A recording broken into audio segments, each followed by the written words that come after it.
সব ঔষধের দাদা, নামটি তার আদা। তুলসী পাতা মেথি, বিশ্বজোড়া খ্যাতি। লবঙ্গ তেজপাতা, ফুসফুসে হলে ব্যথা। এলাচ দারুচিনি, খাবে প্রতিদিনই। বাষ্পপানির ভাব, শুকনো কাশি মাপ। রাতে রুটি খাওয়ার উপকারিতা জানুন। ডায়াবেটিস থেকে রক্ষা পাওয়া যায়। ক্ষুধা শক্তি বৃদ্ধি পায়। অনেক রোগ থেকে মুক্তি পাওয়া যায়।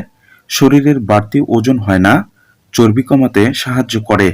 ত্বকের উজ্জ্বলতা বাড়াবে যেসব খাবার: গাজর, লেবু, দুধ, মাছ, গ্রিন টি, বাদাম, টমেটো, পানি, আমলকি ও মিষ্টি আলু।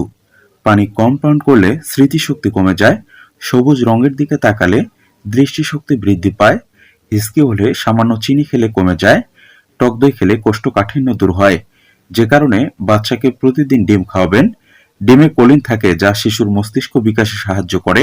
এছাড়াও ডিমে protein, calcium, vitamin D, vitamin 6, vitamin 12, iron ও ফলিক অ্যাসিড থাকায় শিশুর বৃদ্ধিতে ও ব্রেন ডেভেলপমেন্ট করতে বিশেষ ভূমিকা রাখে।